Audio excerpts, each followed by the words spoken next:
విద్యావంతులకి అధికారం ఇచ్చి వాళ్ళకు పైసలు లేకపోయినా డబ్బు లేకపోయినా రాజకీయంగా ఎవరు అండ లేకపోయినా అటువంటి వాళ్లకు నాయకత్వాలు ఇచ్చినటువంటి మహానేత ఎన్టీ రామారావు గారు.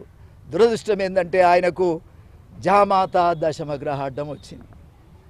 గ్రహాలు 9, 10వ గ్రహం దుర్మార్గుడు, దుష్టుడు, నీతిమాలినోడు, నీతిబాహ్యమైనటువంటి చర్యలు చేసే దుర్మార్గుడు ఈ రాష్ట్రంలో దేశంలో ఒక నక్క జిత్తుల మాయలోడు అల్లుడుగా వచ్చిండు. ఒక్క మాటలో చెప్పాలంటే రాజకీయాల్లో ఇంత నీతిమాలినటువంటి మనిషిని మనం చూడలేం, ఇటువంటి దుర్మార్గమైనటువంటి వ్యక్తిని మనం చూడలేం. పిల్లనిచ్చిన పాపానికి మొత్తం ఎన్టీ రామారావు గారిని బలి తీసుకున్నటువంటి దుర్మార్గుడు చంద్రబాబు నాయుడు గారిని ఈ సందర్భంగా నేను తెలియజేస్తా ఉన్నా. మీరు గమనించాలి, ఇవాళ ఆయన పేరు మీద నువ్వు కులుకుతున్నావు. ఎన్టీ రామారావు గారి పార్టీని ఆయనను చంపి వెన్నుపోటు పొడిచి రాజ్యం తీసుకొని ఆయన జెండా తీసుకున్నటువంటి దొంగవును. స్వతహాగా నువ్వు జెండా పెట్టుకోలే, ఆ జెండా నీది కాదు అని మరొకసారి సందర్భంగా నేను తెలియజేస్తా ఉన్నా.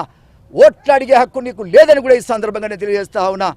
ముఖ్యంగా ఒక మాటలో చెప్పాలంటే ఎన్టీ రామారావు గారిని బలి చేసినటువంటి దుర్మార్గుడివి నువ్వు. నేను చెప్తున్నా, ప్రజలారా ఒక్కసారి ఆలోచించండి. ఇటువంటి దుర్మార్గుని పట్ల ఎన్టీ రామారావు గారు ఏమన్నారో మీరు గమనించాలి. జామాత దశమగ్రహ అనే ఒక క్యాసెట్ ఉన్నది, మీరు చూడండి. ఆయన ఏం చెప్పాడో, కాళ్ళు మొక్కుతాని దగ్గరికి వచ్చి గన్నుతో కాల్చిన మహాత్మా గాంధీని గన్నుతో కాల్చిన గాడ్సే కంటే కూడా నీతి మాలిన హంతకుడు చంద్రబాబు నాయుడు గారు అని ఇది నేను చెప్పిన మాట కాదు, ఎన్టీ రామారావు గారు చెప్పిన మాట. ఇటువంటి దుర్మార్గుడు నా అల్లుడు కావటం దురదృష్టకరం అని చెప్పాడు. ఇటువంటి దుర్మార్గుడు నా అల్లుడు కావటం నిజంగా చాలా బాధాకరం అని చెప్పాడు. తన కండ్లెమ్మడి నీళ్లు గార్చుకున్నటువంటి విషయాన్ని సందర్భంగా నేను తెలియజేస్తాను. ఎన్నోసార్లు ఏడ్చాడు ఆయన రాజ్యాధికారాన్ని గుంజుకోవటం, ముఖ్యంగా ఆయన సంతతి, ముఖ్యంగా ఆయన కుటుంబ సభ్యులను కూడా ఆయన కాకుండా చేసి ఇవాళ ఏ విధంగా కుటుంబ సభ్యులను వాడుకొని వదిలేసిండో, యూజ్ అండ్ త్రో అని బ్రాండెడ్ అంబాసిడర్. నీవు వెన్నుపోటు అనేది నీ జీవిత వృత్తిగా ఈనాడు మార్చుకున్న విషయాన్ని సందర్భం. ఎన్టీ రామారావు వెన్నుపోటు పొడిచినావు, మనసులో కుట్ర పెట్టుకునే పార్టీలోకి వచ్చినావు. వచ్చిన తెల్లారి నుంచే ఆయన మీద అనేక కుట్రలు బన్ని ఏదో రకంగా మాయ మాటలు చెప్పి ఎమ్మెల్యేలంతా వశపరుచుకొని వైస్రాయ్ హోటల్ దగ్గర చెప్పులతో కొట్టించిన దొంగవయ్యా నువ్వు అటువంటి దుర్మార్గుడివి. అదే చంద్రశేఖరరావు తెలివి కల్లోడు కాబట్టి దొంగను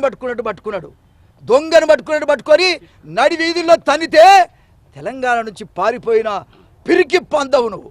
10 సంవత్సరాలు చట్ట ప్రకారంగా హైదరాబాద్లో ఉండటానికి నీకు అర్హత ఉన్నది కదా, మరి ఎందుకు పారిపోయినావు? 4 సంవత్సరాలు మోడీతో స్నేహం చేస్తేవి, కౌగలించుకుంటేవి, ముద్దులు పెట్టుకుంటేవి. 4 సంవత్సరాల తర్వాత గుర్తొచ్చిందా మోడీ చెడ్డోడని? నాకు ప్రత్యేక హోదా వద్దు, ప్యాకేజీ కావాలని ఉత్తరం రాసి 2016లో మోడీ ప్రధానమంత్రి మళ్ళీ కావాలని చెప్పిండు. హోదా ప్రత్యేక హోదా అనేది అది బ్రహ్మాస్త్రమా? అదేమన్నా ఏంది ఏమిటి? అది దానివల్ల వచ్చేది ఏంది, పోయేది ఏందని చెప్తివి. విషయంలో చైర్మన్ నువ్వే, సలహా ఇచ్చింది నేనే అని చెప్పిండు. ఇప్పుడేం చెప్తాడు? నోట్ల రద్దు మంచిది కాదని చెప్తాడు. అసలు దమ్మకు ఖరాబ్ అయిందా? లక్షల కోట్లు నువ్వు సంపాదించినావు, దొరకని దొంగవు నువ్వు. నీకు దమ్ము ధైర్యం ఉంటే సిబిఐ ఎంక్వైరీ చేయమని చెప్పు చూద్దాం. 29 కేసులు నీ మీద పెడితే స్టేలు తెచ్చుకొని బతున్నావు నువ్వు నిజాయితీ పడడం అయితే స్టేలు ఎందుకు తెచ్చుకోవాలి? మునగాడివి నువ్వు స్టే ఎందుకు తెచ్చుకోవాలి? రాజశేఖర్ రెడ్డి కుమారుడు, రాజశేఖర్ రెడ్డి తండ్రిని పోగొట్టుకున్న కొడుకు జగన్, ఒక్కసారి అవకాశం ఆయనకి ఇద్దాం. ఆయన ఏం చేస్తాడో చూద్దాం. ఏమన్నా ఇస్తే తినండి, తాగండి, ఓటు మాత్రం జగన్కి వేయమని నేను ప్రార్థిస్తా ఉన్నా. రక్షణ లేదు, ఈ దొంగ ఇతని మాటలు నమ్మొద్దు. ఒక దళితుడిగా చెప్తా ఉన్నా, 30 ఏళ్ళ ఎమ్మెల్యేగా ఉన్నా ఒక దళితుడిగా చెప్తా ఉన్నా. ఎన్టీ రామారావు గారి క్యాబినెట్లో నీతిమంతుడిగా పేరు పొందినటువంటి ముద్రగడ పద్మనాభంని అంటే జైల్లో పెడతాడు, ఇంట్లోకి వెళ్ళి బయటికి రానియాడు. వస్తే ప్రజాస్వామ్యంలో పోరాటం చేయొద్దా? అదేవిధంగా మందకృష్ణ మాదిగా ఏబిసిడి గురించి అడగబోతే అడుగడుగున అతన్ని అరెస్ట్ చేస్తాడు.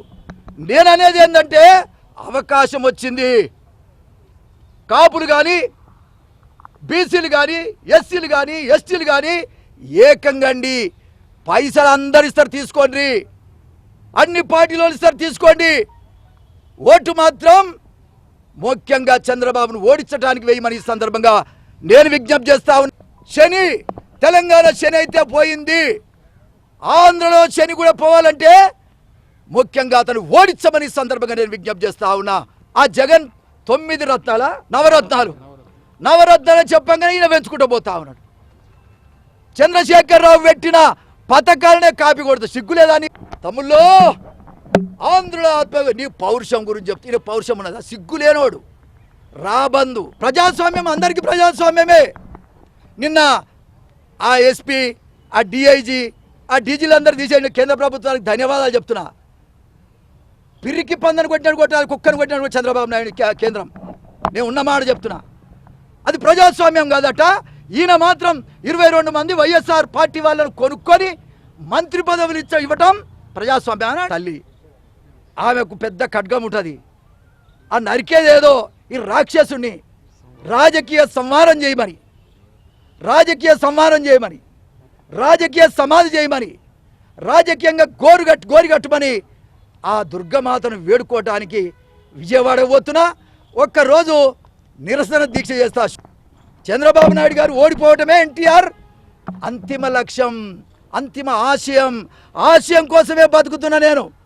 నాకు గవర్నర్ ఇస్తానన్నాడు, రాజ్యసభ ఇస్తా అన్నాడు.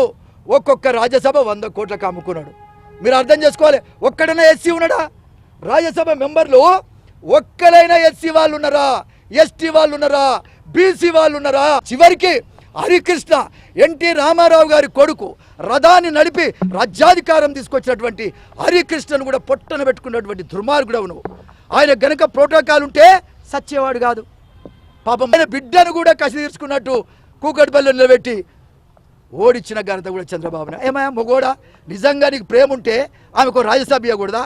ఆమెకు ఎమ్మెల్సీ ఇవ్వకూడదా? ఆమెను మంత్రిని చేయకూడదా? లేదంటే ఆంధ్రలో నిలబెట్టకూడదా?